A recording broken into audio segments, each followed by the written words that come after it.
கர்த்தாவே கர்த்தாவே எங்கள் சிறையிருப்பை மறுபடியும் திருப்போம். Turn again our captivity, O Lord. 126 சங்கீதம் 4 வசனத்தை வாசிப்போம். Let's read Psalm 126 verse 4.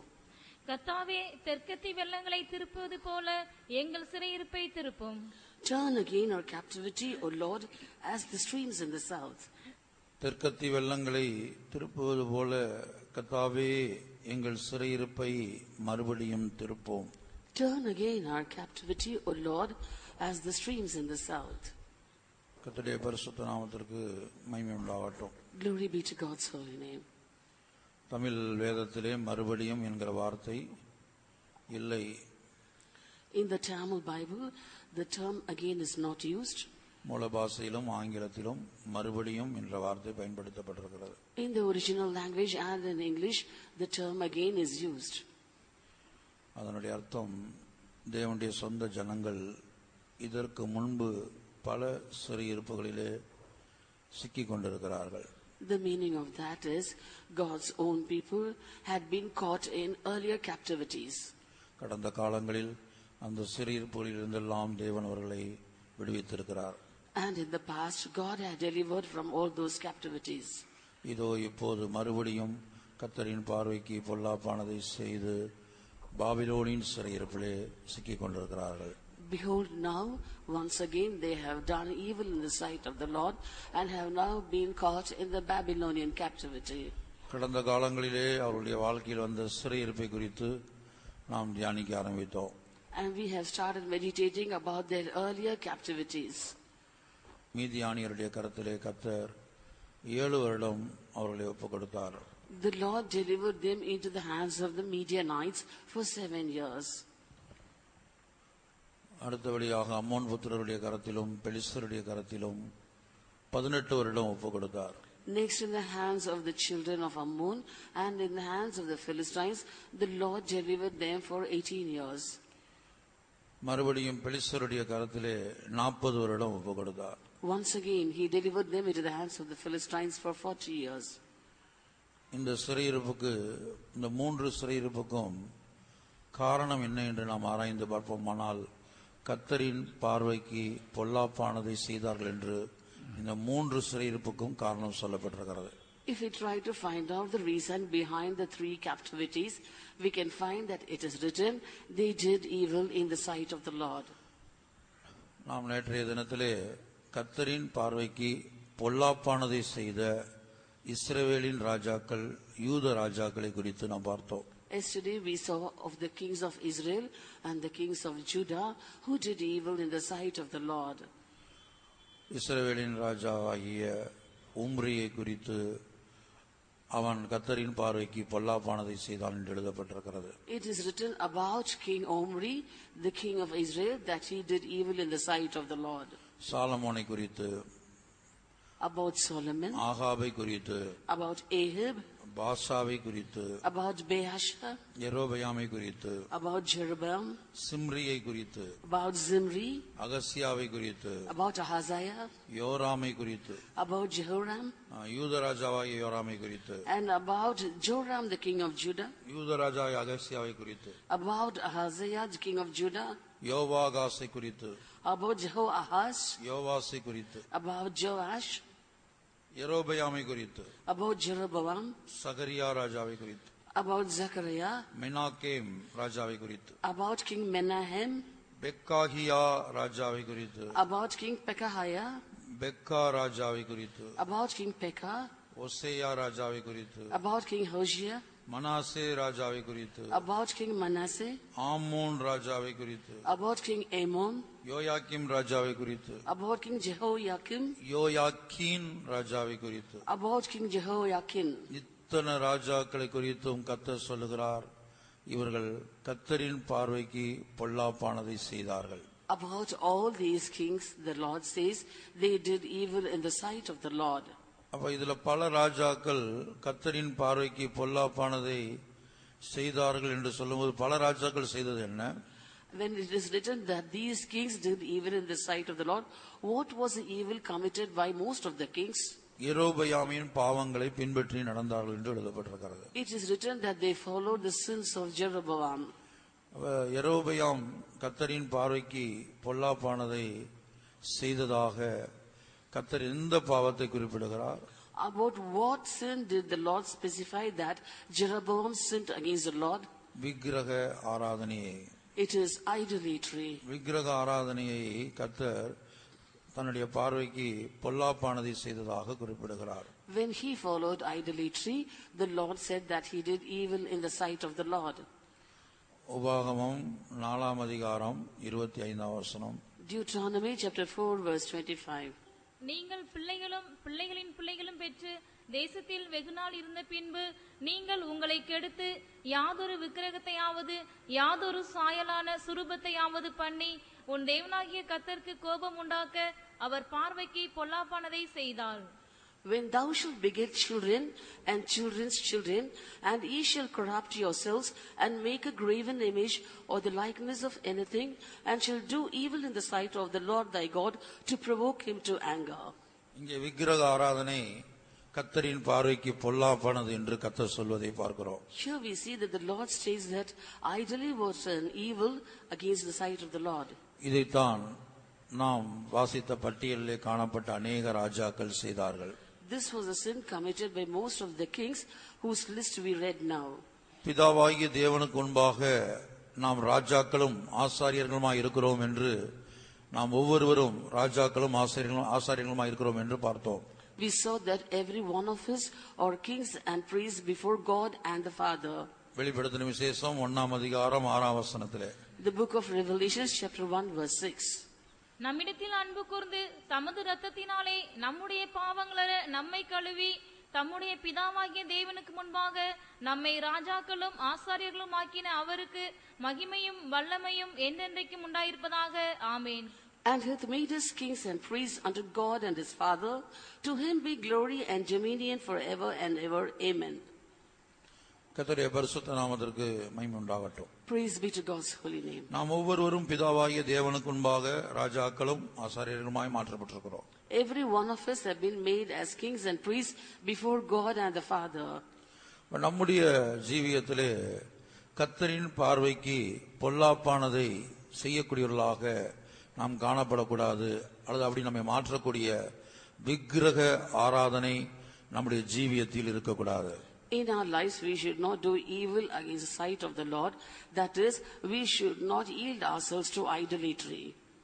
நேற்றைய தினத்திலே விக்கிரக ஆராதனை என்பதனுடைய ஒரு அர்த்தத்தை நாம் பார்த்தோம். Yesterday, we saw one meaning of idolatry. பொருளாசை விக்கிரக ஆராதனையாக இருக்கிறது. Covetousness is idolatry. நம்முடைய ஜீவியத்திலே பொருளாசை இருக்கக்கூடாது, பொருளாசை என்கிற விக்கிரக ஆராதனை இருக்கக்கூடாது என்று நாம் பார்த்தோம். We also saw that covetousness called idolatry should not be found in our lives. அடுத்தபடியாக மற்றொரு அர்த்தம் விக்கிரக ஆராதனைக்கு 1 சாமுவேலின் புத்தகத்தில் வாசிக்கும் போது, For another meaning for idolatry, we read in 1 Samuel. அங்கே முரட்டாட்டம் பண்ணுதல் விக்கிரக ஆராதனைக்கு ஒப்பாக சொல்லப்பட்டிருக்கிறது. Their stubbornness is compared to idolatry.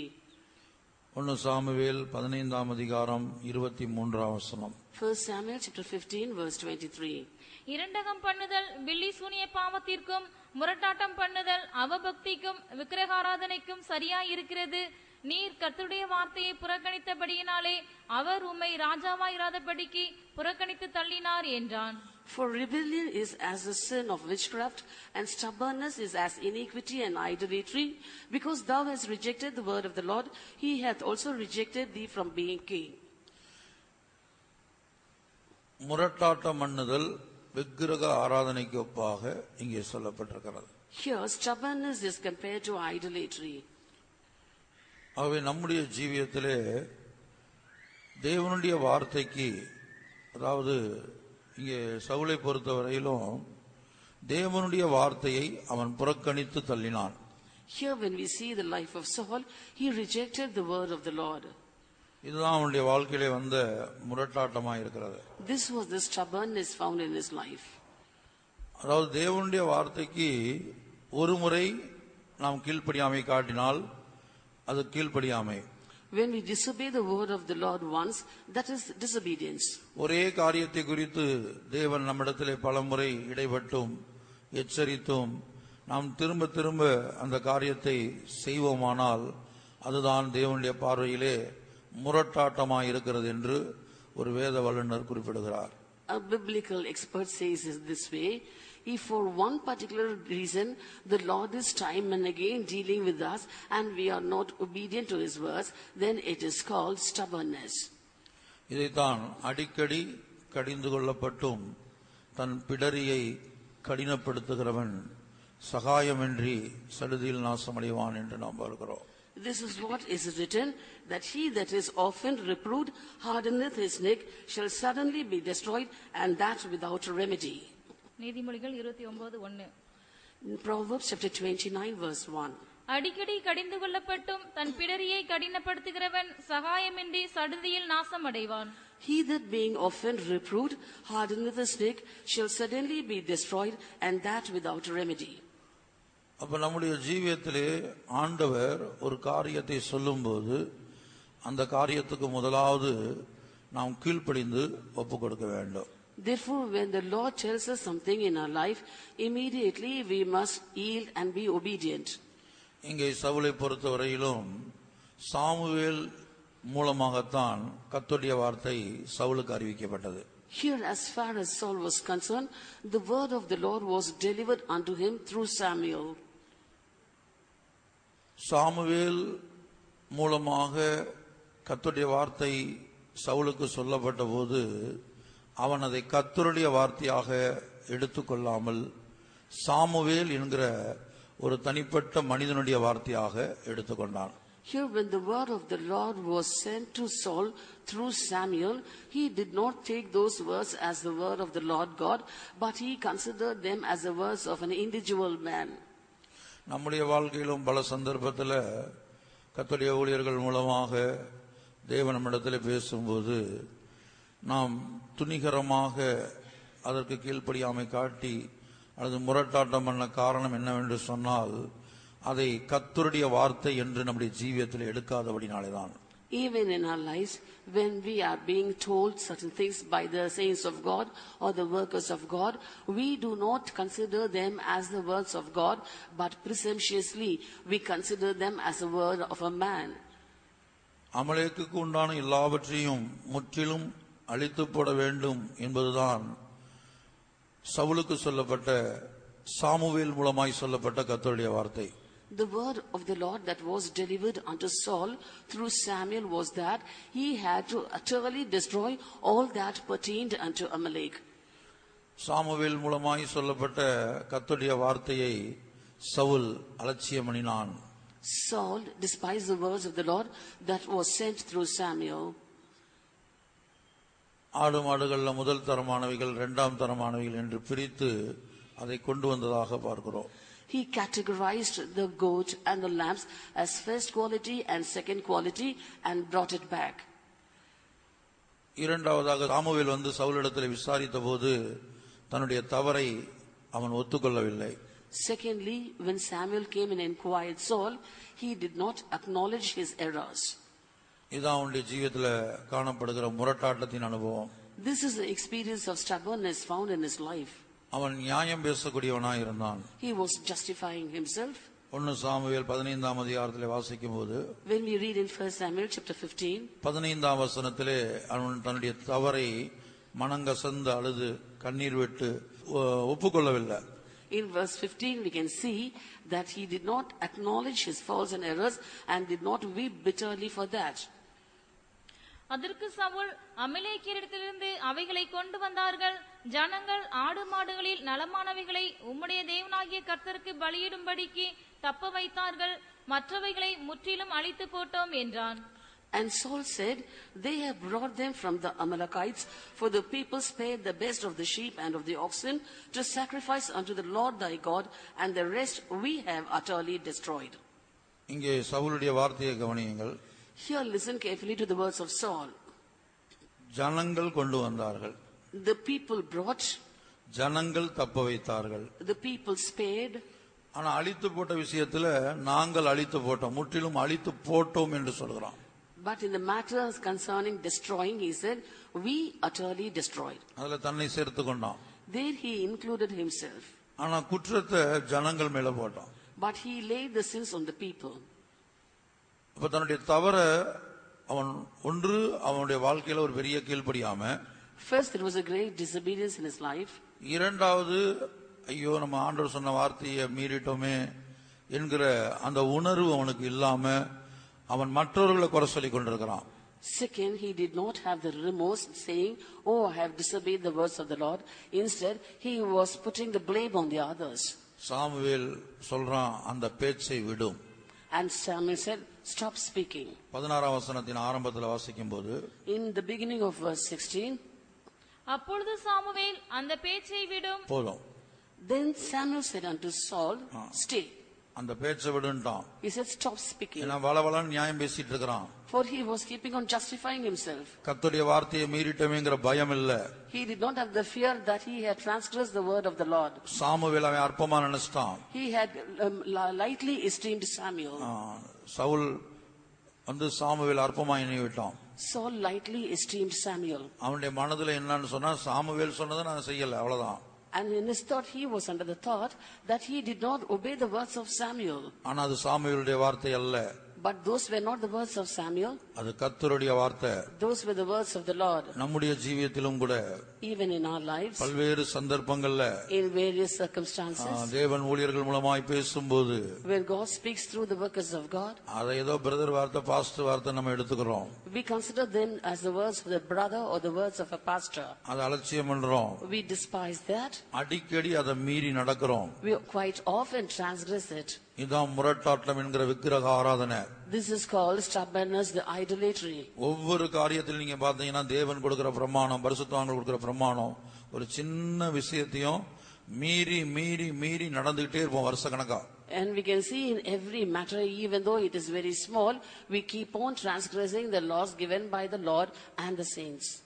ஒரு காரியம் சொல்லப்படும் போது இது கர்த்தருடைய வார்த்தை, இது ஊழியக்காரங்க சொல்ல கர்த்தர் என்னிடத்துல சொல்றார் என்று எடுத்துக்கொள்ள வேண்டுமானால் அதுக்கு ஒரு பெரிய ஆவிக்குரிய ஸ்டாண்டர்ட் தேவை, வளர்ச்சி தேவை. And a very good spiritual standard is necessary to take every word told by the worker of God as the words of God and not the word of the worker of God.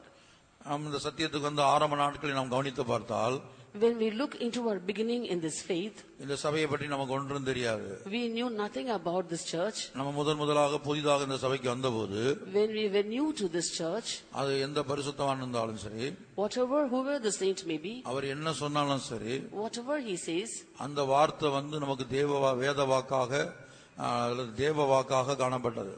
those words were as words of God for us. அந்த வார்த்தைக்கு எப்படி ஆயிலும் கீழ்ப்படியணுங்கிற வைராக்கியம் நமக்கு உண்டாயிருந்தது. We had a zeal saying somehow we have to obey those words. ஆனா வருஷங்கள் செல்ல செல்ல, But as years roll by, இதுல வந்து பழகின பிற்பாடு, as we are accustomed to these things, இப்ப நம்ம யாரும் இந்த சபைக்கு புதிதல்ல. now none of us are new to this church. வந்து ஒவ்வொருத்தரும் 20 வருஷம் 30 வருஷம் 15 வருஷம் 10 வருஷம் ஒரு அனுபவம் உண்டாகிவிட்டது.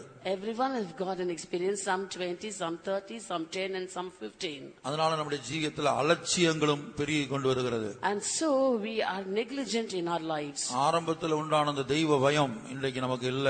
We do not have the fear of God that we initially had. கர்த்தருடைய பரிசுத்த நாமத்துக்கு மகிமை உண்டாகட்டும். Glory be to God's holy name. அப்ப சாமுவேலுடைய வார்த்தையை சவுல் அலட்சியம் பண்ணினான். அது வந்து சாமுவேலுடைய வார்த்தையாக எடுத்துக்கொண்டான், கர்த்தருடைய வார்த்தையை எடுத்துக்கொள்ளல. Therefore Saul despised the words of Samuel because he took those things as the words of Samuel and not as the words of the Lord. ஆனா சாமுவேல் என்ன சொல்லுகிறார்?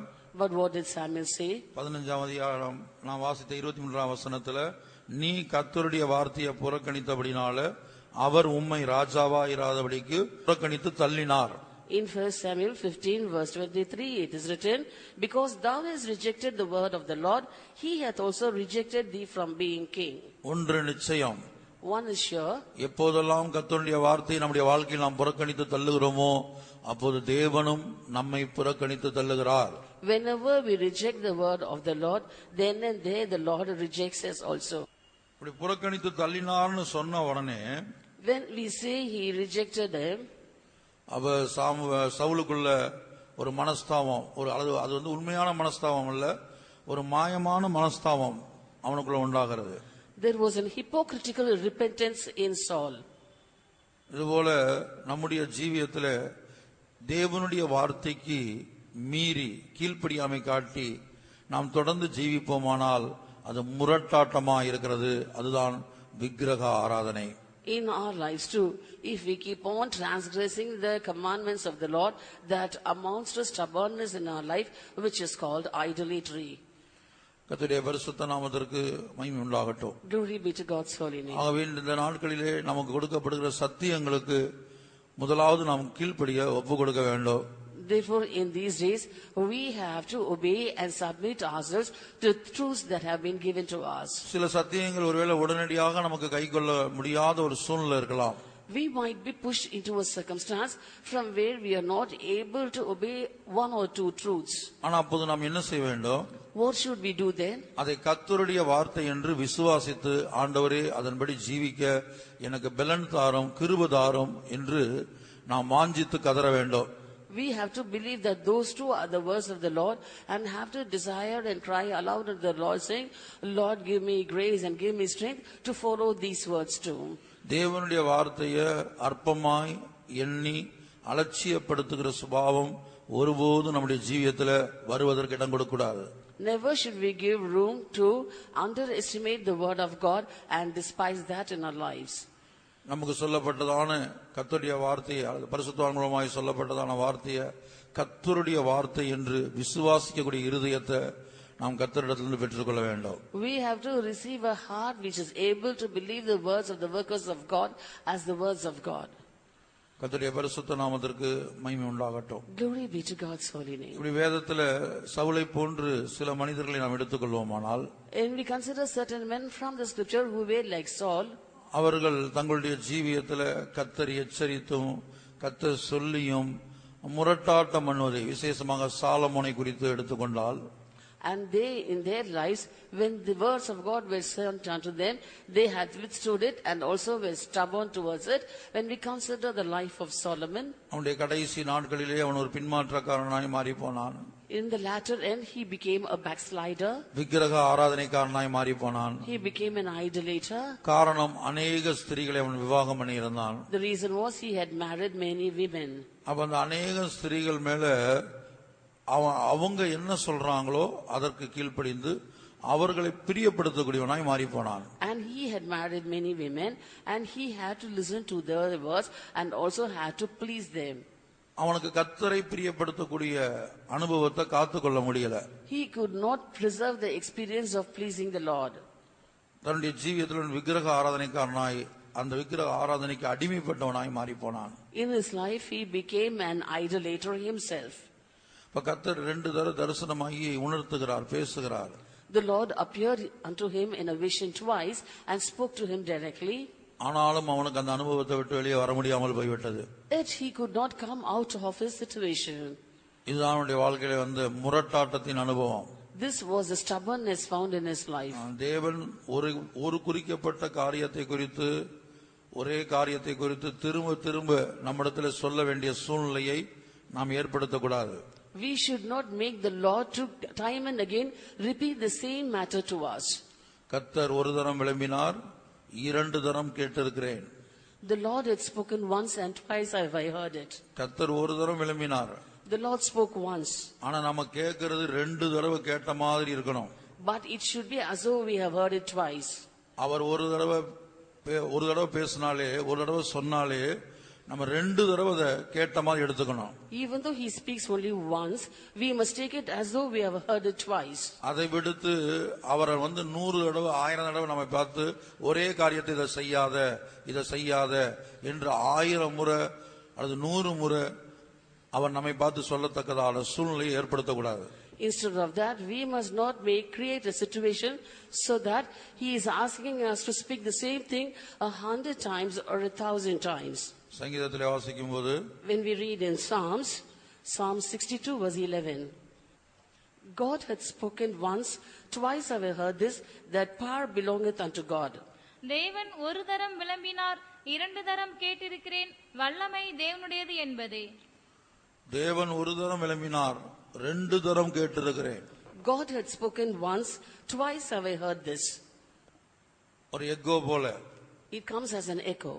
இப்ப சாமுவேலே அப்படின்னு ஒரு தடவை கூப்பிட்டாருன்னா சாமுவேலே சாமுவேலே அப்படின்னு சத்தம் கேட்கும். Suppose he calls Samuel once, he must listen or hear it as Samuel, Samuel.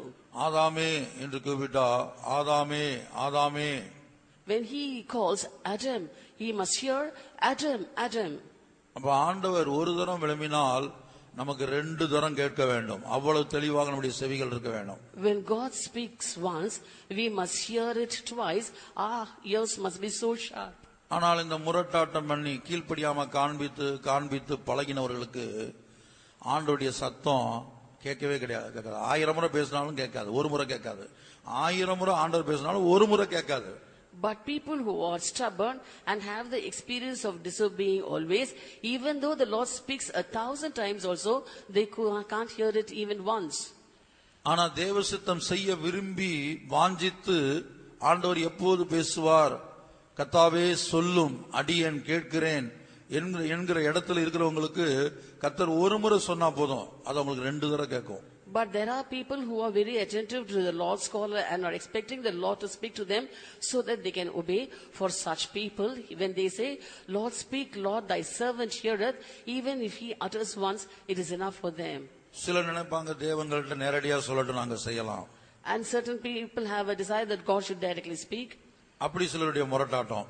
Such people have such type of stubbornness. கர்த்தர் வந்து என் சொப்பனத்துல சொல்லட்டும், Let the Lord come and speak to me in my dream, இல்ல கர்த்தர் என்கிட்ட பேசட்டும், or let the Lord speak to me, அப்ப இந்த காரியத்தை செய்யலாம். then I can do this thing. இதுதான் முரட்டாட்டத்தின் அனுபவம். This is stubbornness. இப்ப சவுலை தேவன் சந்தித்தார் The Lord met Saul புதிய ஏற்பாட்டுல. in the New Testament period. அந்த சவுலை சந்தித்த போது When he met that Saul, கர்த்தர் நேரடியா தான் சந்திக்கிறாரு. the Lord directly met him. உடனே அவன் கேட்கிறான், ஆண்டவரே நான் என்ன செய்ய சித்தமா இருக்கிறேன்? Then immediately he asked the Lord, saying unto him, what should I do? உடனே ஆண்டவர் வந்து நீ இன்னதை செய்யன்னு சொல்லல. Immediately the Lord did not give him instructions. ஒரு முகவரி கொடுக்கிறார், அட்ரஸ் கொடுக்கிறார். The Lord gave him an address. அந்த இடத்துக்கு போ, Go to that place, நீ செய்ய வேண்டியது அங்கே உனக்கு சொல்லப்படும். and there it will be told what you have to do. அப்ப அங்க போன போது சவுல் செய்ய வேண்டியது என்னன்னு அங்க சொல்லப்பட்டது. And when Saul went to that place, there the things that Saul had to do were told. அப்ப கர்த்தர் நேரடியா சொல்லல, The Lord did not directly say unto him. ஊழியர்கள் மூலமா தான் சொல்றார். He told him through the workers of God. அதுபோலதான் கொர்நேலியுடைய வீட்டுல நாம் பார்க்கும்போது Similarly, in the case of Cornelius also, ஒரு தூதன் வந்தான். an angel came. அவனும் கூட ஒரு அட்ரஸ் தான் கொடுக்கறான். He too gave an address. இந்த முகவரிக்கு போனா இங்க ஒரு ஊழியக்காரர் இருப்பாரு, அவர் என்ன சொல்றாரோ அதன்படி செய்யுங்க. If you go to this address, there will be a worker of God, and you can follow what he says. என்ன முரட்டாட்டம் எப்போது வருகிறது என்பதை நான் சொல்லுகிறேன். So now I'm telling you when stubbornness comes. நம்முடைய ஆவிக்குரிய வாழ்க்கையில பல சந்தர்ப்பத்துல தேவன் பரிசுத்தவான்கள் மூலமாக நம்மிடத்துல பேசும்போது அத கர்த்தருடைய வார்த்தை என்று எடுத்துக்கொள்கிற சுபாவம் நம்மில் பலருக்கும் இல்ல.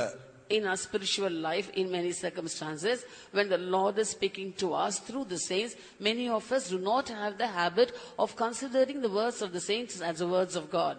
அது ஊழியக்காரங்களுடைய வார்த்தை அப்படின்னு எடுத்துக்கொள்ற சுபாவம் நமக்கு இருக்கிற வரைக்கும் நம்மால் தேவ சித்தத்தின் பரிபூர்ணத்தை அடைய முடியாது.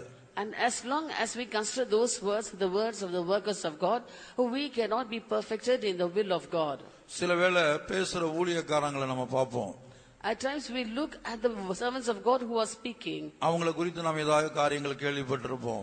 We would have heard something wrong about them. அதே கோணத்துல அவங்களை பார்ப்போம். And we will be looking at them with that prejudiced eye. அவங்க சொல்ற கர்த்தருடைய வார்த்தையை அலட்சியம் பண்ணுவோம். And then we'll despise the word of the Lord spoken by them. இப்படி ஒரு பக்தி உள்ள ஒரு ராஜாவுக்கு இப்படி சம்பவித்தது. And such a thing happened to a godly king. ஆளை பார்த்து அற்பமா எண்ணி விட்டான். And looking at the person, he had underestimated him. யோசியா என்கிற ராஜாவை குறித்து நாம் படிக்கும்போது When we read about King Josiah, அவன் மிகுந்த பக்திக்குரியவனா இருந்தான். he was really godly. நியாயப்பிரமாண புஸ்தகத்தை வாசித்த வேளையில When the book of the law was read in front of him, அவன் இருதயம் இலகினது. his heart went tender. அவன் வஸ்திரங்களை கிழித்துக் கொண்டான். He rent his clothes. அவன் தேவ சமூகத்துல பணிந்தான். He bowed down in God's presence. அவன் கண்ணீர் விட்டான். He shed tears. இதெல்லாம் கர்த்தர் தான் சாட்சி கொடுக்கிறார். These were the things that the Lord told about him. அப்ப தேவனுடைய நியாயப்பிரமாண புஸ்தகத்தின் வார்த்தைகளை கேட்டபோது அவனுக்குள்ள இந்த அனுபவங்கள் எல்லாம் உண்டாச்சு. So all these experiences were found in him when he heard from the law of the Lord. நம்ம எத்தனை பிரசங்கம் கேட்டாலும் நமக்குள்ள இந்த அனுபவம் உண்டாகாது. But when we listen to so many messages also, we cannot have such experiences in us. ஆனா அவனுக்கு வசனத்தை வாசித்த போதே, வசனத்தை இப்படி வாசித்தாங்க, கேள்விப்பட்ட போதே அவன் இருதயம் இலகினதாம். But when he heard out of the law, his heart went tender. வாசிங்க 2 நாளாகமம் 34:27. 34:27. Second Chronicles chapter 34 verse 27. இந்த ஸ்தலத்திற்கும் அதன் குடிகளுக்கும் விரோதமாக தேவன் சொன்ன அவருடைய வார்த்தைகளை நீ கேட்கையில் உன் இருதயம் இலகி எனக்கு முன்பாக நீ உன்னை தாழ்த்தி எனக்கு முன்பாக பணிந்து உன் வஸ்திரங்களை கிழித்துக் கொண்டு எனக்கு முன்பாக அழுதபடியினால் நானும் உன் விண்ணப்பத்தை கேட்டேன் என்று கர்த்தர் சொல்லுகிறார். Because thine heart was tender, and thou didst humble thyself before God, when thou heardest these words against this place, and against the inhabitants thereof, and humblest thyself before me, and did rend thy clothes, and weep before me, I have even heard thee also, saith the Lord. பாருங்க, கர்த்தர் கவனிக்கிறார். The Lord is watching. ஒரு சத்தியத்தை கேட்கும்போது நமக்குள்ள என்னெல்லாம் மாற்றங்கள் உண்டாகுதுங்கிறத கர்த்தர் கவனமா கவனிக்கிறார். The Lord is carefully watching unto the reactions that take place in us when we listen to a truth. யோசியாவை கவனித்து பார்த்து சாட்சி கொடுக்கிறார். And carefully looking unto Joshua also, he gave a testimony. தேவனுடைய வார்த்தைகளை நீ கேட்கையில் உன் இருதயம் இலகினது. When you heard the word of the Lord, your heart went tender. இரண்டாவது, எனக்கு முன்பாக நீ உன்னை தாழ்த்தின. Second, you humble yourself before me. மூன்றாவது, எனக்கு முன்பாக நீ பணிந்து கொண்டாய். Third, you bowed down before me. நான்காவது, உன் வஸ்திரங்களை கிழித்துக் கொண்டு. Fourth, you rent your clothes. ஐந்தாவது, எனக்கு முன்பாக நீ அழுதபடினால். And fifth, because you wept before me. இப்ப இந்த 5 அனுபவங்களும் தேவனுடைய வார்த்தைகளை கேட்டபோது யோசியாவுக்குள்ள உண்டானது. All these 5 experiences were formed in Joshua when he heard the word of the Lord. இது கர்த்தரே கொடுத்த சாட்சி. This was the testimony given by the Lord himself. ஆனா இப்படிப்பட்ட யோசியாவுடைய பின்னாட்கள்ல ஒரு காரியம் சம்பவித்தது. But in the latter life of such a Joshua, another thing happened. அது என்னன்னு சொன்னா, எகிப்தின் ராஜாவாகிய பார்வோன் நேகோ என்று சொல்லக்கூடிய ஒரு ராஜா ஒரு யுத்தத்துக்கு போனான். Pharaoh Necho, an Egyptian king, went for a battle. அப்ப அவனுக்கு விரோதமாக இந்த யோசியா போய் வழிமறிக்கிறான். King Joshua went against him and withstood him. அப்ப கர்த்தருடைய வார்த்தை அவன் மூலமாக யோசியாவுக்கு உண்டானது. Then the word of the Lord came to Joshua through that king. யார் மூலமாக? பார்வோன் நேகோ மூலமாக. From King Pharaoh Necho. இவன் எகிப்தின் ராஜா. He was the Egyptian king. அப்ப யோசியாவுடைய பார்வையில இவன் எகிப்தின் ராஜா. In the eyes of Joshua, he was lightly esteemed, saying he was the king of Egypt. இவனிடத்தில் எப்படி கர்த்தருடைய வார்த்தை இருக்கும்? How can the word of the Lord be found in him? இவன் எனக்கு தெரியாதா? Don't I know him? இவன் எத்தனை வருஷம் எனக்கு தெரியும்? I know him for many years. இவன் எகிப்தின் ராஜா என்பது எனக்கு தெரியும். Right from the time he became the king of Egypt, I know him. எகிப்தின் ராஜாவை கொண்டு எகிப்தின் ராஜாவிடத்தில் எப்படி கர்த்தருடைய வார்த்தை இருக்கும்? Will ever the word of the Lord be in the king of Egypt? ஆனா எகிப்தின் ராஜா சொல்றான், கர்த்தர் சொன்னார், தேவன் சொன்னார், விலகு அப்படின்னு சொல்றான். But the king of Egypt said, the Lord said, forbear. கர்த்தர் சொல்லித்தான் நான் ஒரு இடத்துக்கு யுத்தத்துக்கு போறேன். Because the Lord had asked me to go to a battle, I'm going to a battle. நான் இது எதற்காக சொல்லுகிறேன் என்று சொன்னால், பல சந்தர்ப்பத்தில் நம்மளும் என்ன செய்றோம், ஒரு சபையில் ஒரு தீர்க்கதரிசனம் வந்தா தீர்க்கதரிசனம் சொல்ற ஆளை பார்க்கிறோம். The reason why I'm telling you is, in many circumstances, we too behave like that. Suppose a prophecy comes, we look at the one who prophesies. சத்தியம் சொன்னா சத்தியம் சொல்ற ஆளை பார்க்கிறோம். When the truth is being told, we look at the person who tells the truth. அப்ப அந்த வார்த்தைகளை நம்ம அலட்சியம் பண்றோம். And then we despise those words. யோசியாவுக்குள்ள 5 விசேஷமான அனுபவம் இருந்ததாக கர்த்தரே சாட்சி கொடுத்த வசனத்தை வாசித்தோம். Now we heard the verse where the Lord himself testified that Joshua had 5 special characters. அப்படிப்பட்ட யோசியா என்ன செய்தான்? Such a Joshua, what did he do? 2 நாளாகமம் 35ஆம் அதிகாரம் 21ஆம் வசனம் முதல் படிச்சு பாருங்க. And go home and read 2 Chronicles chapter 35 verse 21. அவன் இவனிடத்திற்கு ஸ்தானாபதிகளை அனுப்பி, யூதாவின் ராஜாவே, எனக்கும் உமக்கும் என்ன? நான் இப்போது உமக்கு விரோதமாய் அல்ல, என்னோட யுத்தம் பண்ணுகிற ஒருவனுக்கு விரோதமாய் போகிறேன். நான் தீவிரிக்க வேண்டுமென்று தேவன் சொன்னார். தேவன் என்னோடு இருக்கிறார். அவர் உம்மை அழிக்காதபடிக்கு அவருக்கு எதிரடை செய்வதை விட்டுவிடும் என்று சொல்லச் சொன்னான். ஆனாலும் யோசியா தன் முகத்தை அவனை விட்டு திருப்பாமலும், நேகோ சொன்ன தேவனுடைய வாயின் வார்த்தைகளுக்கு செவி கொடாமலும், அவனோட யுத்தம் பண்ண வேஷம் மாறி மெகிதோவின் பள்ளத்தாக்கிலே யுத்தம் பண்ணுகிறதற்கு வந்தான். வில் வீரர் யோசியா ராஜாவின் மேல் அம்பெய்தார்கள். அப்பொழுது ராஜா தன் ஊழியக்காரரை நோக்கி, என்னை அப்புறம் கொண்டு போங்கள், எனக்கு கொடிய காயம் பட்டது என்றான். But he sent ambassadors to him, saying, What have I to do with thee, thou king of Judah? I come not against thee this day, but against the house wherewith I have war.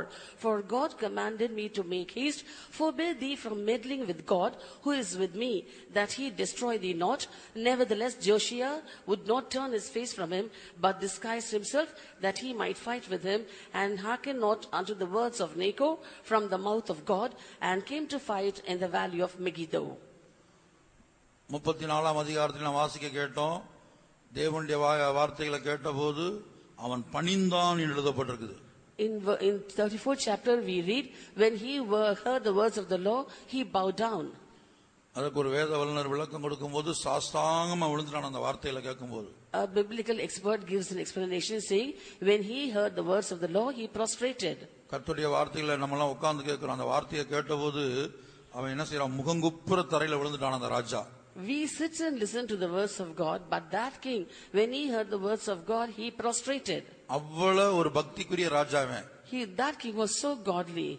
ஆனா அதே வேளையில பாருங்க 36ஆம் அதிகாரத்துல நம்ம வாசிக்கும் போது அதே ராஜா இங்க முரட்டாட்டம் பண்றான். But the same king, here we see in chapter 35, he was stubborn. அந்த நேகோ சொல்றான், நீ என்னை விட்டு விலகி போ. That king Necho said, you do not meddle with me. எனக்கும் உனக்கு என்ன? Oh, what have I to do with thee? நான் இப்போது உமக்கு விரோதமா இல்ல, என்னோடு யுத்தம் பண்ணுகிற ஒருவனுக்கு விரோதமாய் போகிறேன். I come not against thee this day, but against the house wherewith I have war. நான் தீவிரிக்க வேண்டும் என்று தேவன் சொன்னார். The Lord commanded me to make haste. தேவன் என்னோடு இருக்கிறார். God is with me. அவர் உம்மை அழிக்காதபடிக்கு அவருக்கு எதிரடை செய்வதை விட்டுவிடும். Forbear thee from meddling with God, that he destroy thee not. ஆனா இத கேட்டபோது, but after listening to this, யோசி என்ன செஞ்சிருக்கணும்? what should have Joshua done? நிதானித்து முழங்கால் படியிட்டு இருக்கணும். He should have examined and knelt. ஆண்டவரே இது உண்மைதானா? Lord, is it true? இப்படி நேகோ சொல்லி விடுறானே. King Necho is saying like that. நீர்தான் அப்படி அவனை யுத்தத்துக்கு அனுப்புகிறீரா? Are you sending me to war? நான் விலகி அமைதியா இருக்கணுமா? Or should I stay away and hold my peace? இப்ப நான் என்ன செய்யணும்? What should I do now? அவங்கிட்ட இருந்து வர்றது கர்த்தருடைய வார்த்தை தானா? Is the word of the Lord coming from him? என்று முழங்கால் படியிட்டு ஜெபிச்சு கேட்டிருக்கலாம். In this way he could have knelt, prayed and asked of the Lord. ஆனா இவன் முரட்டாட்டம் பண்றான். But he was stubborn. என்ன சொல்றான் 22ஆம் வசனத்துல? In verse 22 he says, யோசியா தன் முகத்தை அவனை விட்டு திருப்பாமலும். Joshua would not turn his face from him. அந்த வார்த்தையை கவனிங்க. நேகோ சொன்ன தேவனுடைய வாயின் வார்த்தைகளுக்கு செவி கொடாமலும். And hearken not unto the words of Necho from the mouth of God. யுத்தம் பண்ணியே தீர்வேன் முரட்டாட்டம் பண்ணி வேஷம் மாறி போறான். He was so stubborn to fight out the battle and went in disguise. ஆனா முடிவுல சம்பவித்தது அவனுக்கு தான் கொடிய காயம் பட்டது. And finally he was wounded grievously. அப்ப இதுல இருந்து என்ன தெரிகிறது? What do we understand from this? பல சந்தர்ப்பத்துல கர்த்தர் நம்முடைய குற்றங்களை, குறைவுகளை அல்லது நாம் நடக்க வேண்டிய வழியை யார் மூலமாவும் உணர்த்துவார். In many circumstances, the Lord might show us sins, faults and errors, and that we have to come under control by someone. தேவனுடைய வார்த்தையை பகுத்தறியக்கூடிய அளவுக்கு ஒரு வளர்ச்சி, ஆவிக்குரிய வளர்ச்சி நமக்கு தேவையா இருக்குது. We need a spiritual growth so that we are able to discern the words of God. இப்ப பாருங்க, உதாரணமாக பிலேயாம் எடுத்துக்கொள்ளுங்க. For example, when we consider Balaam, பிலேயாம் கிட்ட யாரை கொண்டு கர்த்தர் பேசினார்? and through whom did the Lord speak to Balaam? கழுதையை கொண்டு பேசுகிறார். He spoke through an ass.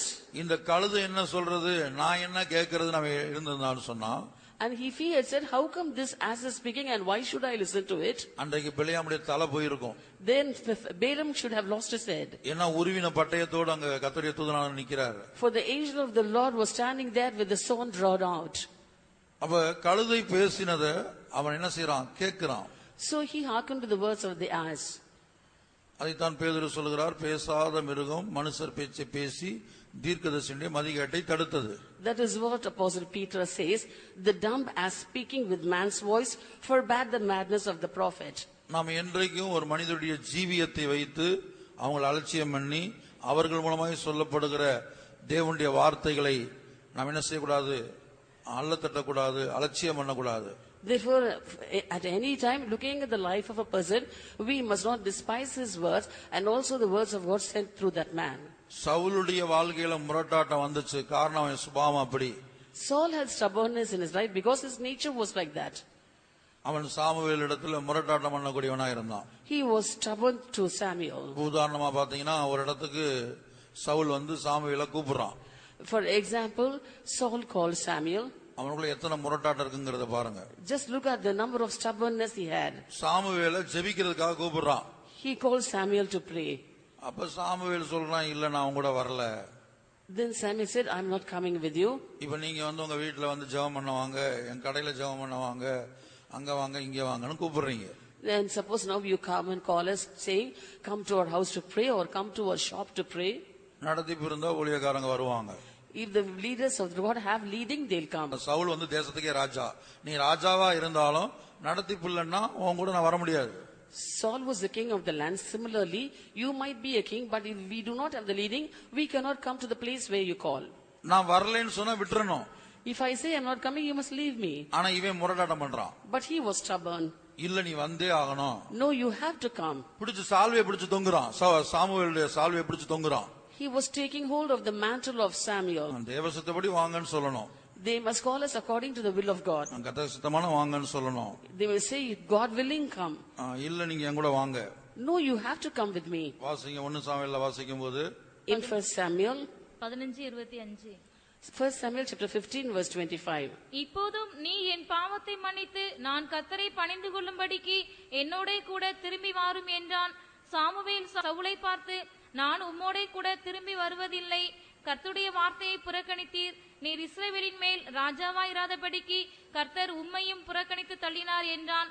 போகும்படி சாமுவேல் திரும்புகிற போது சவுல் அவன் சால்வையின் தொங்கலை பிடித்துக் கொண்டான். அது கிழிந்து போயிற்று. அப்பொழுது சாமுவேல் அவனை நோக்கி, கர்த்தர் இன்று உம்மிடத்தில் இருந்த இஸ்ரவேலின் ராஜ்யத்தை கிழித்து போட்டு உம்மை பார்க்கிலும் உத்தமனாயிருக்கிற உம்முடைய தோழனுக்கு அதை கொடுத்தார். 30ஆம் வசனத்திலிருந்து வாசிங்க. Verse 30 onwards. அதற்கு அவன், நான் பாவம் செய்தேன். இப்போது என் ஜனத்தின் மூப்பருக்கு முன்பாகவும் இஸ்ரவேலுக்கு முன்பாகவும் நீர் என்னை கனம் பண்ணி நான் உம்முடைய தேவனாகிய கர்த்தரை பணிந்து கொள்ளும்படிக்கு என்னோட கூட திரும்பி வாரும் என்றான். அப்பொழுது சாமுவேல் திரும்பி சவுலுக்கு பின் சென்றான். சவுல் கர்த்தரை பணிந்து கொண்டான். Now therefore I pray thee, pardon my sin, and turn again with me, that I may worship the Lord.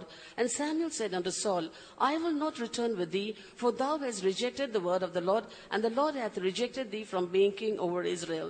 And as Samuel turned about to go away, he laid hold upon the skirt of his mantle, and it rent. And Samuel said unto him, the Lord hath rent the kingdom of Israel from thee this day, and hath given it to a neighbor of thine that is better than thou. Then he said, I have sinned, yet honor me now, I pray thee, before the elders of my people and before Israel, and turn again with me, that I may worship the Lord thy God. So Samuel turned again after Saul and worshipped the Lord. இங்கே முதலாவது என்ன சொல்லுகிறான்? சாமுவேலை சவுல் தன்னோடு ஜெபிக்கும்படியாய் கூப்பிடுகிறான். Here first, Saul invited Samuel to pray with him. Samuel நான் வரலன்னு சொல்றார். But Samuel refused to come. நான் இப்ப உங்க கூட வரல. I am not coming with you now. இப்ப வரலன்னா என்ன செஞ்சிருக்கணும்? சரின்னு கேட்டிருக்கணும். When he is refusing to come, he should have accepted it. நீ வந்தே ஆகணும்னு சாமுவேலுடைய சால்வையை பிடிச்சு தொங்குறான். And Saul took hold of the skirt of Samuel, saying, you have to come. அந்த சால்வை கிழிந்து போகக்கூடிய அளவுக்கு. So that the skirt rent. அப்ப உடனே சால்வை கிழிந்து போனது. And when the skirt of the mantle rent, அப்ப அடுத்து நீங்க பாத்தீங்கன்னு சொன்னா என்ன நடந்தது? what happened next? இப்ப சவுல் சொல்றான், ஜனங்களுடைய கண்களுக்கு முன்பாக என்ன கனம் பண்ணி வாருன்னு சொல்றான். Now once again Saul said, honor me now before my people and the elders, and come. ஊழியக்காரங்க தங்களை கனம் பண்ண வேண்டும் என்று எதிர்பார்க்கிறது. Expecting the workers of God should honor them. இவன் யாரு? சவுல் யாரு? தேவனுடைய வார்த்தையை புறக்கணித்து தள்ளனவன். Who is Saul? He was the one who rejected the word of the Lord. ஒரு முரட்டாட்டம் பண்ணக்கூடியவன். A stubborn person. இவனை ஊழியக்காரங்க கனம் பண்ணணுமா. And the workers of God had to honor him. அப்ப சாமுவேல் என்ன செஞ்சான்? அவனுக்கு பின்னாடி போனான்னு வாசிக்கிறோம், முன்னாடி போகல. And here we read that Samuel turned and followed after him. He did not go in front of him. Saul முன்னாடி போறான், சாமுவேல் அவனுக்கு பின்னாடி போறான்னு எழுதப்பட்டிருக்கு. It is written, Saul went forward and Samuel followed him. அப்பொழுது சாமுவேல் திரும்பி சவுலுக்கு பின் சென்றான். So Samuel turned again after Saul.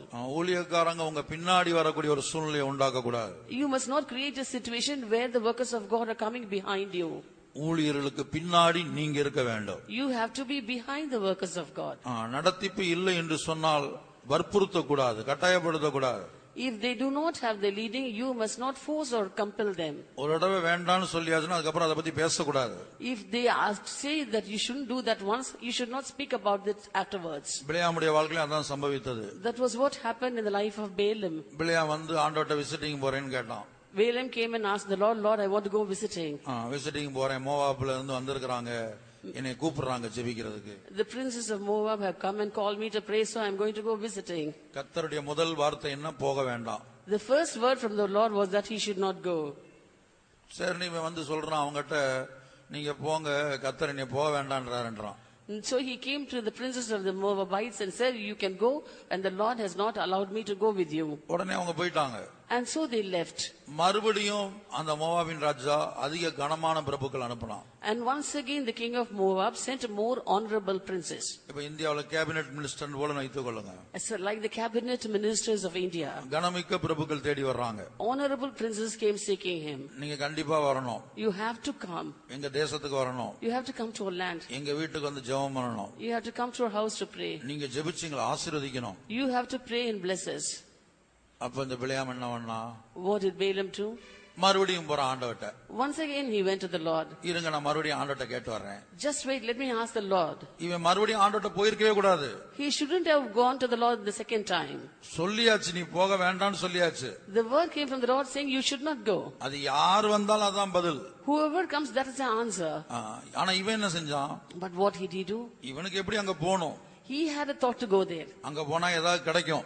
If I go there, I may receive something. வெகுமானம் நிறைய கிடைக்கும். I might receive good rewards. ஏன்னா ராஜாக்கள் அழைக்கிறாங்க. For the kings are calling him. கூப்பிட்டது ராஜாவுடைய வீட்ல இருந்து. The one who is called is the king. என்னென்ன கிடைக்குமோ தெரியாது. I do not know what things they will get. இப்ப பிலேயாமுடைய சிந்தையெல்லாம் இதுதான். All this was the thought of Balaam. ஐயோ, அங்க போனா என்னெல்லாம் கிடைக்கும்? What are the things that I can receive from there? கர்த்தர் போக வேண்டான்றாரே. Oh, this Lord has asked me not to go. இவருக்கு ஒண்ணும் தெரியாது. He doesn't know anything.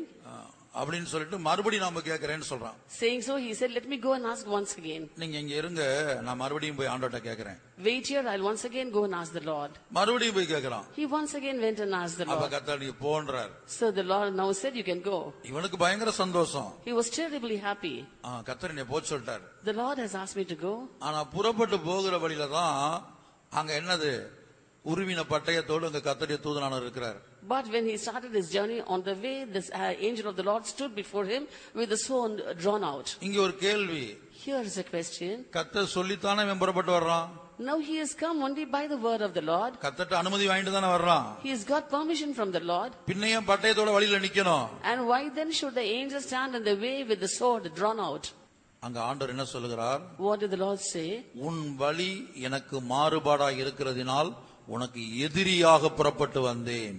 I went out to withstand thee because thy way is perverse before me. கர்த்தரையோ பரிசுத்தவான்களோ போட்டு பலவந்தம் பண்ண கூடாது, முரட்டாட்டம் பிடிக்க கூடாது. You should not be stubborn and adamant to the saints and the Lord, and you must not be stubborn. போகாதன்னா போகாம பேசாம இருக்கணும். If you're asked not to go, you must keep quiet and you should not go. வரமாட்டேன்னா வரமாட்டேன். If I am not willing to come, I will not come. அதுக்கு பின்னாடி சால்வையை பிடிச்சு தொங்க கூடாது. After that, you must not take hold of the skirt of the mantle and hang. நீ போகலாம். சில வேளை சரி இப்படி வந்து கேட்கும்போது என்ன செய்வாங்க, சரி போ. But you can go. At times when people come and ask, we will give the permission. ஆனா என்னது, நீ கர்த்தருடைய பிள்ளையா இருந்தா அங்க பட்டயத்தோட ஆண்டவர் நிப்பார். But if you are a child of God, the Lord will stand there in the way with the sword drawn out. இப்ப நீங்களும் நானும் வரிக்கு போற ஆளா இருந்தா நம்ம தேவ சித்தத்தை மீறி இப்படி பிரயாணம் பண்ணி போனோம்னா அங்க உருவின பட்டயத்தோட அங்க ஆண்டவர் நிப்பாரு. If you and I have been chosen to be caught up in the secret coming of the Lord, and if we go against the will of God, there in the way we can see the Lord standing with the sword drawn out. கைவிடப்படக்கூடிய கேஸா இருந்தா அங்க ஒரு தடையும் இருக்காது. அப்படி வாசல் விரிவா இருக்குது. கேட்டுக்கு போகிற வாசல் விரிவும் வழி விசாலமா இருக்குது. If those parties are going to be left behind in the secret coming of the Lord, there won't be any hindrances, for the way to hell is wide and it's a way to destruction. அங்க வசனத்தை படித்து பாருங்க. பிழையாம பார்த்து கர்த்தர் என்ன சொல்றாங்க? There what did the Lord say unto Balaam? என்னாகமம் 22:32. Numbers chapter 22 verse 32. கர்த்தருடைய தூதனானவர் அவனை நோக்கி, நீ உன் கழுதையை இதனோடே 3 தரம் அடித்ததென்ன? உன் வழி எனக்கு மாறுபடா இருக்கிறதினால் நான் உனக்கு எதிரியாக புறப்பட்டு வந்தேன். And the angel of the Lord said unto him, Wherefore hast thou smitten thine ass these 3 times? Behold, I went out to withstand thee, because thy way is perverse before me.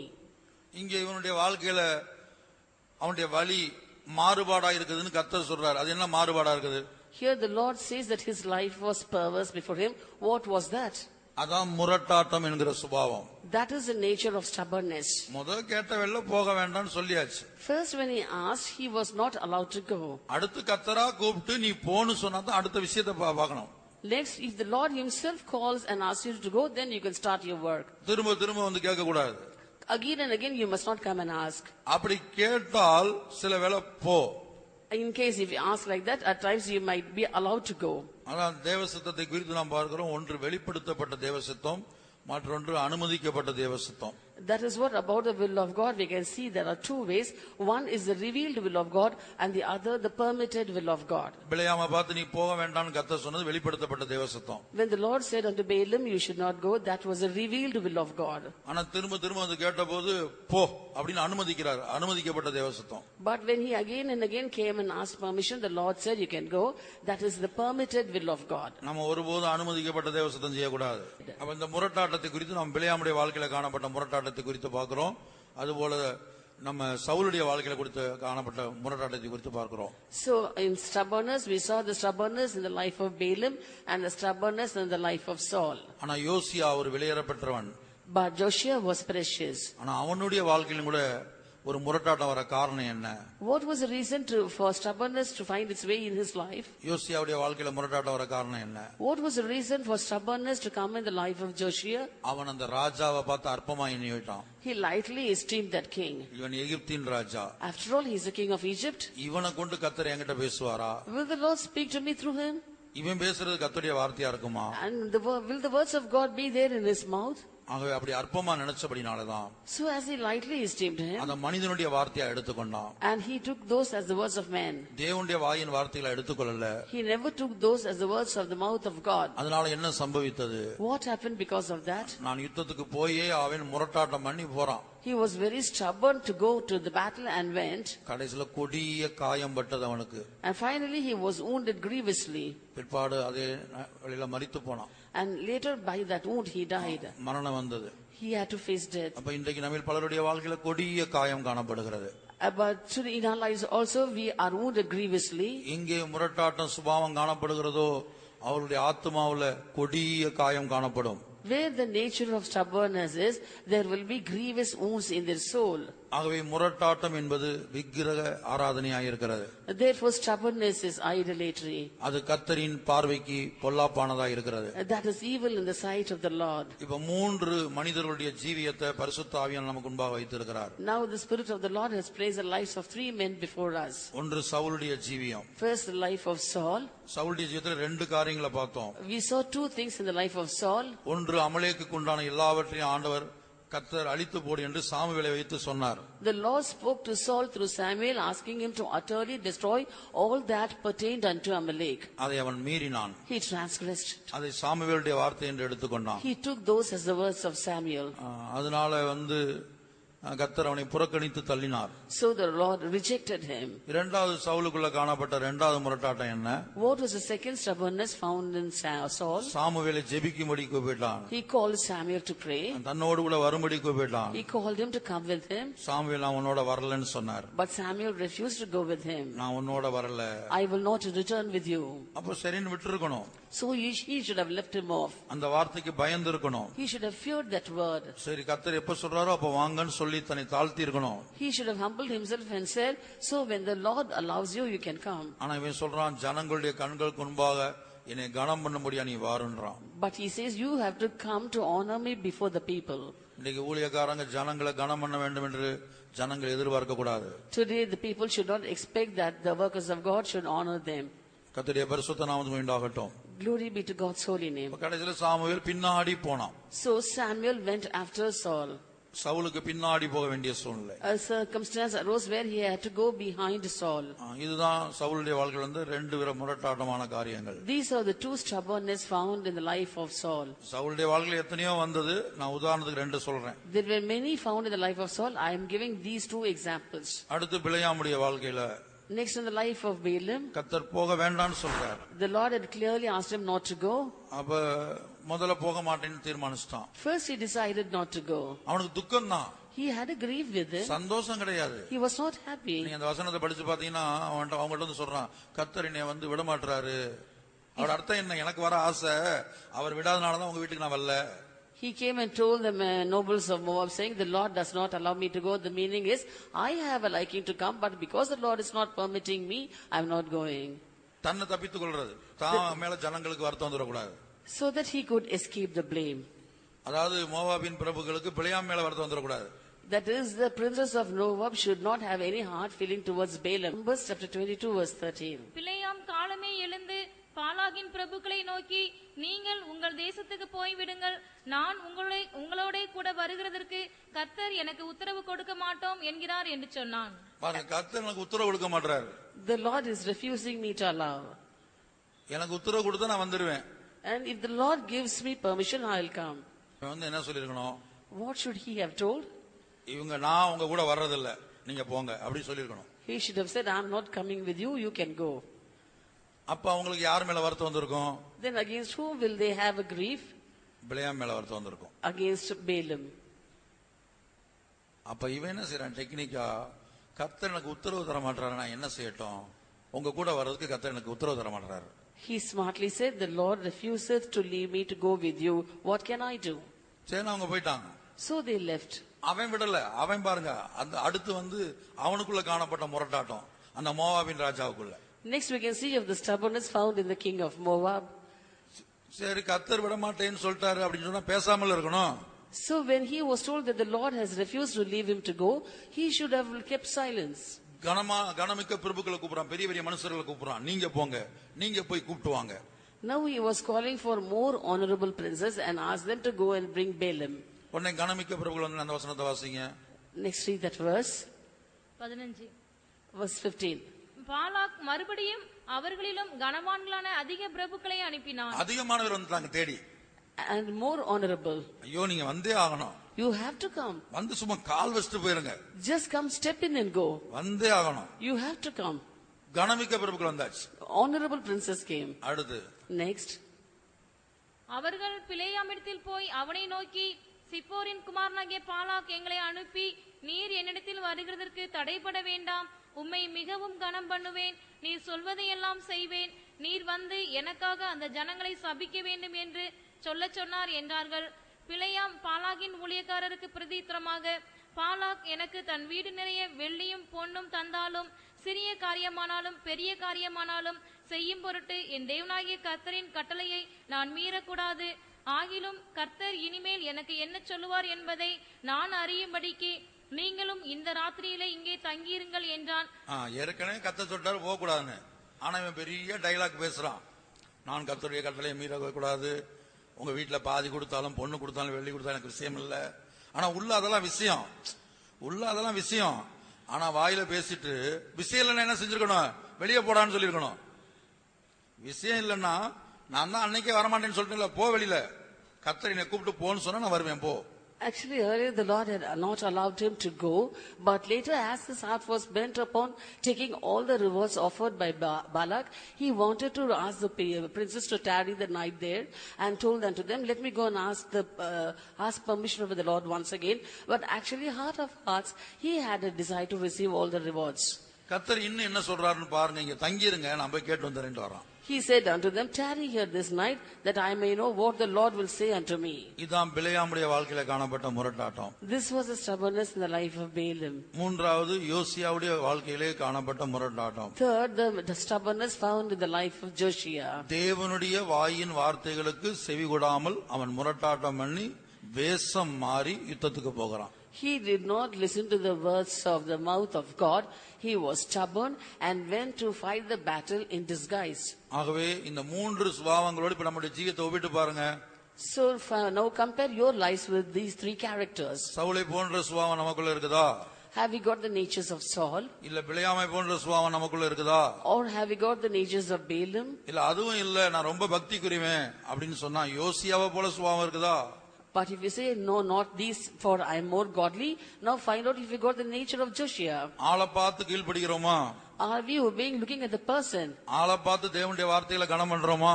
Are we honoring the word of God, looking at the person? எப்படி இருக்கிறோம்? How are we? அவன் என்ன செஞ்சான்? நியாயப்பிரமாண புஸ்தகம் வாசிக்கிட்ட போது இருதயம் இலகுச்சு. When the book of law was read, his heart went tender. பணிந்தான், He bowed down. தாழ்த்தினான், He humbled himself. வஸ்திரங்களை கிழித்துக் கொண்டான். ராஜா வஸ்திரங்களை கிழித்துக் கொள்றான். He, even though he was a king, he rent his clothes. கண்ணீர் விடுறான். He wept. அப்படிப்பட்ட யோசியா இப்ப நேகோ மூலமாக வெளிப்பட்ட கர்த்தருடைய வார்த்தைக்கு, தேவனுடைய வாயின் வார்த்தைகளுக்கு செவி கொடாமல் பிடிவாதம் பிடிக்கிறான். நான் யுத்தத்துக்கு போயா அவன். But such as Josiah, when the word of the Lord came through Necho, Pharaoh, king of Egypt, he could not hearken unto it and take it as the words of the mouth of God, but said, I will go to fight against him. இப்படி வேதத்தில் எத்தனையோ மனிதர்களை குறித்து நாம் பார்க்கலாம். In this way, we can see of so many men in the scripture. யோனாவை குறித்து நாம் பார்க்கலாம். We can look about Jonah, அவன் முரட்டாட்டம் பண்றது, அவனுக்குள்ள இருந்த முரட்டாட்டம். the stubbornness that was found in him. கர்த்தர் கேக்குறான், நீ எரிச்சலா இருக்கலாமாப்பா? ஒரு ஊழியக்காரனா இருக்கியே, எரிச்சலா இருக்கலாமா? The Lord asked unto him, you are a worker of God, canst thou be angry? ஒரு ஊழியக்காரனுக்குள்ள பிடிவாதம் தேவையா? And does a worker of God need such a stubbornness? உடனே சொல்றான், நான் மரண பரியந்த எரிச்சலா இருக்க எனக்கு நல்லது. And he immediately said, is it good for me to be angry until death? நான் நினைச்சது நடக்கணும். And whatever I have thought should take place. நான் சொல்றது நடக்கணும். Whatever I say should take place. மரண பரியந்த எரிச்சலா இருக்க எனக்கு நல்லதுன்றான். And he said unto him, I do well to be angry even unto death. அப்ப பாருங்க, யோனாவை போல நம்முடைய ஜீவியம் காணப்படுகிறதா? Is our life like Jonah? பிடிவாதம் உள்ளவர்களாய், முரட்டாட்டம் உள்ளவர்களாய், எரிச்சல் உள்ளவர்களாய் இருக்கிறோமா? Are we stubborn? Are we arrogant? And are we envious? கர்த்தர் கேக்குறான், நீ எரிச்சலா இருக்கிறது நல்லதா உனக்கு? The Lord said unto him, doest thou well to be angry? நீ எரிச்சலா இருக்கிறது உனக்கு நல்லதா? Doest well thou to be angry? இந்த இடத்துல யாராவது பகையோட இருக்கிறீங்களா? Here, are anyone found with hatred? கசப்போட இருக்கிறீங்களா? Are you with bitterness? ஒருவருக்கு ஒரு வைராகியத்தோட இருக்கிறீங்களா? Have you emulations one with the other? இந்த கூட்டங்களிலே கர்த்தர் கேட்கிறார், நீ எரிச்சலா இருக்கிறது உனக்கு நல்லதா? Here in this meetings, the Lord asks, doest thou good to be angry? நீ பகையோடு இருப்பது உனக்கு நல்லதா? Is it good for you to be with hatred? நீ கசப்போடு இருப்பது உனக்கு நல்லதா? Is it good for you to be with bitterness? ஒரு வசனத்தை வாசிங்க இந்த யோனாவுல கர்த்தர் கேட்கிறத. யோனா 4:9. Jonah chapter 4 verse 9. அப்பொழுது தேவன் யோனாவை நோக்கி, நீ ஆமணக்கு நிமித்தம் எரிச்சலாய் இருக்கிறது நல்லதோ என்றார். அதற்கு அவன், நான் மரண பரியந்தமும் எரிச்சலாய் இருக்கிறது நல்லதுதான் என்றான். And God said to Jonah, doest thou well to be angry for the goad? And he said, I do well to be angry even unto death. ஆமணக்கு நிமித்தம் எரிச்சலா இருக்க நல்லதா? And doest thou well to be angry for the goad? ஆமணக்கு நிமித்தம். For the goad. How அவனுக்கு எரிச்சல் வந்துச்சு. So Jonah was angry for the goad. கர்த்தர் கேக்குறாரு, கேவலம் ஒரு ஆமணக்குக்காக நீ எரிச்சலா இருக்கலாமா?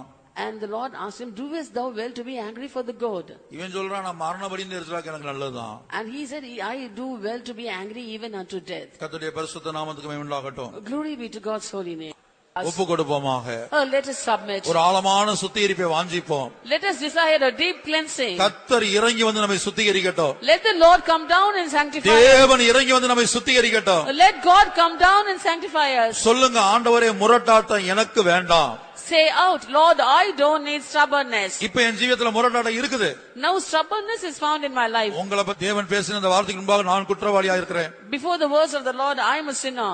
எனக்குள்ள எத்தனையோ காரியத்துல முரட்டாட்டம் இருக்கிறது. In so many matters there is stubbornness in me. அதை விக்கிரகாராதனை என்று உணர்கிறேன். I feel that is idolatry. அது கர்த்தரின் பார்வைக்கு பொல்லாப்பானது என்பதை ஒத்துக்கொள்கிறேன். I acknowledge that is evil in the sight of the Lord. கர்த்தாவே, தெற்கத்தி வெள்ளங்களை திருப்புவது போல என் சிறையிருப்பை மறுபடியும் திருப்பும் ஐயா. turn again our captivity, O Lord, as the streams in the south. இந்த முரட்டாட்டத்தை விட்டு நீ வெளியே கொண்டு வாரோ.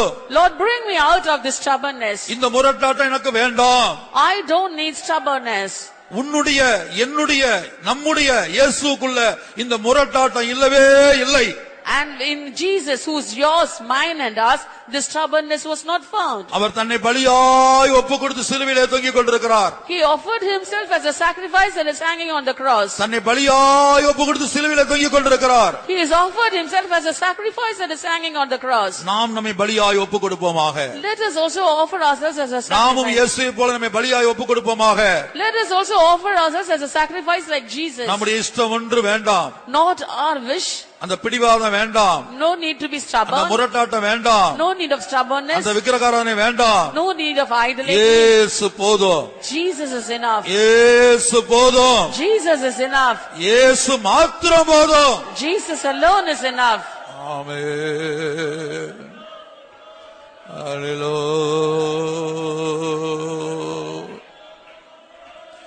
இயேசு மாத்திரம் போதும் பூலோகத்திலே.